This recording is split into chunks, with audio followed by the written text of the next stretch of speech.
بسم الله الرحمن الرحيم. الحمد لله والصلاة والسلام على رسول الله وعلى آله وأصحابه ومن والاه. لأن أخونا الأستاذ سيف الرازي يسأل ويقول: هل مرض السرطان مرض عضوي أو له علاقة في الأمراض الروحية الصرع والسحر والعين والحسد؟ Ustaz Saiful Razi bertanya kepada saya, apakah penyakit kanser itu murni penyakit medikal atau dia ada hubungan dengan penyakit rohi atau spiritual atau gangguan jin, sihir dan sebagainya. طبعا الإجابة تكون هذا المرض قد يكون مرض عضوي وقد يكون كذلك مرض روحي يتعلق بالأمراض الروحية، ودليل ذلك قول الرسول صلى الله عليه وسلم في الحديث الصحيح: الطاعون وخز أعدائكم من الجن. الطاعون وخز أعدائكم من الجن، حديث طويل ولكن الشاهد فيه وخز أعدائكم من الجن. الطاعون طبعا نعني فيه الأورام التي في الجسد، فهذا الحديث يدل دلالة أكيدة. وخز أي نعم. فهذا الحديث يدل بدلالة أكيدة على أن الشيطان قد يؤدي إلى مثل هذه الأورام. طيب إحنا الآن كمعالجين تمام أو كعامة، ما موقفنا من هذا الكلام؟ موقفنا المتزن أن نتخذ الأسباب الشرعية وأن نتخذ الأسباب الحسية في علاج هذا المرض، بمعنى أنه نلجأ إلى الله سبحانه وتعالى ثم إلى الرقية الشرعية، لأن الله سبحانه وتعالى يقول في محكم التنزيل: وننزل من القرآن ما هو شفاء ورحمة للمؤمنين ولا يزيد الظالمين إلا خسارة. وننزل من ليست التبعير كما يقول ابن القيم، فالقرآن خير وشفاء ورحمة بإذن الله عز وجل. Bicara بعد أن Saya cakap bahwa penyakit kanser ini dia ada yang murni medikal, ada yang memang dia gangguan daripada setan atau jin. Itu berdasarkan kepada hadis Rasulullah yang sangat panjang, tapi yang kita ingin ambil dari hadis itu adalah kata kalimat at-ta'un wakhzu a'daikum minal jin, bahwa ta'un yang dia cakap bahwa ta'un ini adalah semacam dia penyakit yang ada menyakiti fisik, dan itu merupakan tusukan daripada musuh kalian daripada syaitan. Jadi oleh karena itu dalam perawatannya saya menganjurkan harus mesti kena mengambil asbab syariah dan asbab hissiyah. Asbab syariah artinya dengan membacakan ayat-ayat Quran yang disebut dengan ruqyah berdasarkan pada firman Allah: wa nunazzilu minal Qur'an ma huwa shifaa'un wa rahmatun lil mu'minin.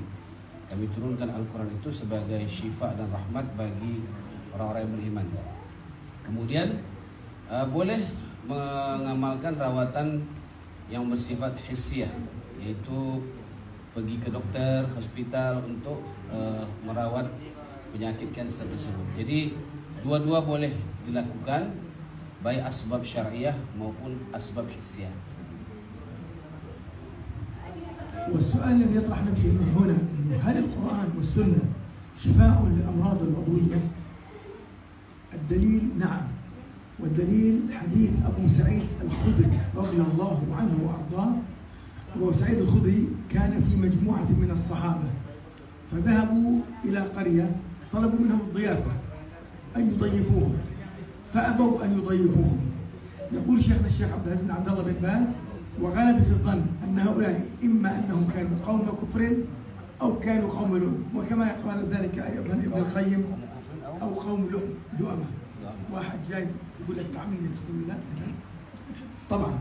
فجاء طبعا ما ضربوه، فلدغ سيد القوم، سيد هؤلاء القوم لدغ بعقرب، لدغته عقرب، فجاءوا هؤلاء إلى هؤلاء القوم الباطن؟ قالوا نعم، ولكن اجعلوا لنا جعلا.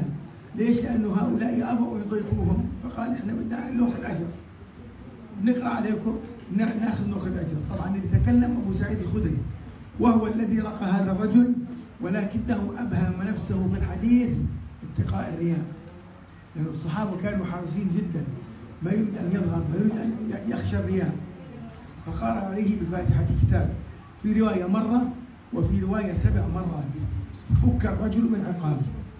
الآن هذا قرآن، وهذه لدغة عقرب، لدغة العقرب تعالج عند الأطباء، ولكن أيضا القرآن الكريم بإذن الله عز وجل جعل القرآن وجعل فاتحة الكتاب شفاء لهذا الرجل. Dari penjelasan saya yang sangat panjang ini, awalnya beliau menyampaikan satu soal, apakah penyakit fisikal boleh disembuhkan dengan Al-Quran? Beliau katakan boleh, berdasarkan kepada hadis Abu Sa'id Al-Khudri, yang mana Abu Sa'id Al-Khudri, sahabat Nabi ini, pernah masuk ke dalam satu perkampungan di mana kepala suku daripada kampung itu terkena gigitan kala. Jadi begitu sahabat-sahabat Nabi ini masuk ke kampung itu, orang-orang kampung bertanya, siapakah di antara kamu yang boleh meruqyah? Lalu Abu Sa'id Al-Khudri meminta, karena mereka tidak membawa makan, mereka meminta supaya diberi jamuan makan sebagai upah lah daripada ruqyah yang akan mereka sampaikan. Akhirnya disepakati, terjadilah ruqyah oleh sahabat Nabi Abu Sa'id Al-Khudri dengan membacakan surah Al-Fatihah. Dalam satu riwayat dibaca sekali, dalam riwayat yang lain dibaca 7 kali. Nah, jadi setelah dibacakan oleh Abu Sa'id Al-Khudri, kepala suku tadi pun sadar dari keadaan pingsannya yang disebabkan oleh gigitan kala tadi. Jadi berdasarkan hadis ini, itu tadi gigitan kala itu adalah berkenaan dengan fisikal, tapi dibacakan surah Al-Fatihah dan sembuh. Itu bukti bahwa penyakit fisikal pun boleh disembuhkan dengan ayat-ayat Quran.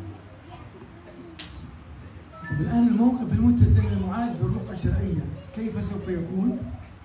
أن نحرص أن نحط هذا المريض هو مريض بالسرطان أن يعالج بالرقية الشرعية، وكذلك أن يتابع العلاج في المستشفيات وعند الأطباء. أما أخونا الله يجزاه الخير الأستاذ نور الدين عنده أبحاث وعنده دراسات ويقدم علاج في هذا الجانب. وأنا أسأل، هل عمرك يا أستاذ نور سألت المرضى قلت لهم اتركوا العلاج؟ Jadi berdasarkan apa ayat Quran yang disebutkan tadi, maka kita boleh memberikan rawatan penyakit kanker ini dengan membacakan ayat-ayat Quran, dan setelah itu boleh dengan melakukan rawatan-rawatan yang tergolong kepada asbab hissiyah seperti pergi ke dokter, dan juga dengan rawatan-rawatan herba. Dan Ustaz Nuruddin juga punya obat atau resep untuk menyembuhkan penyakit tersebut. Nanti bolehlah bertanya atau konsultasi kepada Ustaz Nuruddin. Ustaz Nur, Naam Syekh. Jelaskan.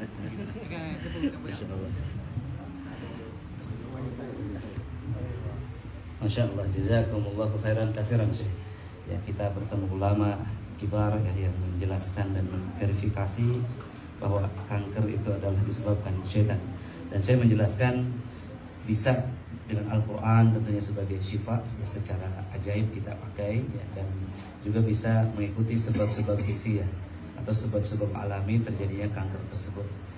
Maksudnya sebagian daripada kanker itu ada yang disebabkan oleh hal-hal yang alami, semisal disebabkan oleh radioaktif, radikal bebas, mungkin nuklir atau makanan-makanan yang kita tidak ketahui, misal bakteria, virus-virus, ya. Makanya saya mengatakan bisa dengan Al-Quran ataupun sebab-sebab hissiyah. Nah, di antara hal yang bisa mengobati tentunya sebagaimana Nabi SAW sebutkan, likulli da'in dawa'un fa idza usiba dawa'ud da'i qara'a bi'idznillah ta'ala, ya. dan yang lebih umum kita kenal ya ada dari herbal dari habatus sauda, zaitun, kemudian ada herbal yang sunnah lainnya, ada ajwa, aliyah, ada air jam-jam ya, yang ini kemudian diramu dan kemudian bisa digunakan sebagai obat untuk fisiknya, untuk sel-sel kankernya seperti itu. Dan ini bisa dibacakan oleh ayat-ayat Al-Quran atau ayat-ayat ruqyah untuk meruqyah si herbal tersebut agar lebih berlipat ganda kekuatannya. Barakallahu fikum.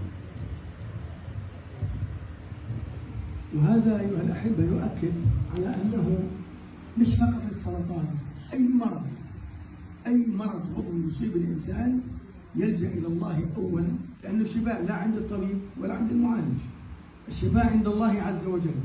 فنحن نلجأ إلى الله أولا، ثم نلجأ إلى الرقية الشرعية، وكذلك نذهب إلى الطبيب ونسأل الله أن يجعل لنا الشفاء في ذلك. يعني أنا أذكر لكم يوميا عادة أصلي الضحى وأضع يدي، أنا عندي مشكلة عندي في البطن، أضع يدي مكانا في بطني هنا، وكما جاء من حديث عثمان بن العاص رضي الله عنه وأرضاه أقول: أسأل الله العظيم رب العرش العظيم أن تشفيني. أقول ذلك 7. أسأل الله العظيم رب العرش العظيم أن تشفيني 7. أو أن أقول: بسم الله بسم الله بسم الله أعيذ بعزة الله وقدرته من شر ما أجد وأحاذر. هذه اللي يقولها بيقين، والله يا إخوة في ناس يجرب، يقول لك يلا بجرب، بروح عند الراقي. الذي يفعل مثل ذلك الأمر قال العلماء عنهم عن هؤلاء: لا شافاه الله ولا عافاه. ليش؟ هل القرآن والسنة للتجربة؟ القرآن والسنة عندما تقرأ آية، عندما تقرأ حديث، عندما أقرأ هذا الحديث أسأل الله العظيم أن يشفيني، أقرأ بيقين. طبعا ربنا قد يشفيك وقد يترك كذلك لحكمة يعلمها سبحانه وتعالى. يعني قد تكون تعاني من مرض السرطان، تمام؟ فربنا قد يؤخر لك ذلك، وقد تموت بهذا المرض لأن الله سبحانه وتعالى يريد لك خيرا عظيما. لأن إذا أصيب الإنسان بمصيبة، تمام، ولم يبرأ منها المرض ولم يبرأ منه، قلنا لحكمة يعلمها سبحانه وتعالى: إما أن يعني تدعو ويؤخر لك ذلك، إما تنزل عليك مصائب من أهل الأرض وربنا يمنحها بسبب هذا المرض، وهكذا. فالإنسان يتخذ الأسباب والشفاء عند الله عز وجل. Saya menjelaskan bahwa bukan hanya penyakit kanker saja yang boleh diobati dengan Al-Quran atau disembuhkan Al-Quran. Semua penyakit-penyakit, baik itu penyakit fisikal atau penyakit gangguan jin, itu semua boleh diruqyah, disembuhkan dengan ruqyah. Karena kita sebagai hamba Allah hanya berusaha. Adapun yang menyembuhkan itu bukan dokter, bukan ruqyah. Ya, kesembuhan itu datang dari Allah Subhanahu wa taala. Maka oleh karena itu dua-dua asbab ini boleh kita amalkan untuk mendapatkan kesembuhan untuk penyakit yang sedang dialami oleh seorang manusia. يعني أيضا نمثل على هذه المسألة، يعني أصيب رجل أو امرأة أصيب بتسمم، تسمم زي عقرب، تسمم، ما يفعل؟ يلجأ إلى الطبيب، وكذلك يلجأ إلى الرقية الشرعية كما حصل في حديث أبو سعيد الخدري. أبو سعيد الخدري الذي هو عقرب سم، تمام؟ فنحن نلجأ دائما باتخاذ الأسباب الشرعية، اتخاذ الاستحمام بالماء، شرب الماء المقروء عليه، الدهان بزيت الزيتون، شرب حليب البقر، استخدام الحبة السوداء، وهكذا. فهذه كلها أسباب شرعية. استخدام ماء زمزم، الرسول صلى الله عليه وسلم في الحديث الصحيح: ماء زمزم لما شرب له وهو طعام وشفاء سقم. يعني إذا كان عندك كوب ماء زمزم أصبت بأي مرض، خذ هذا الكوب. ما معنى ماء زمزم لما شرب له؟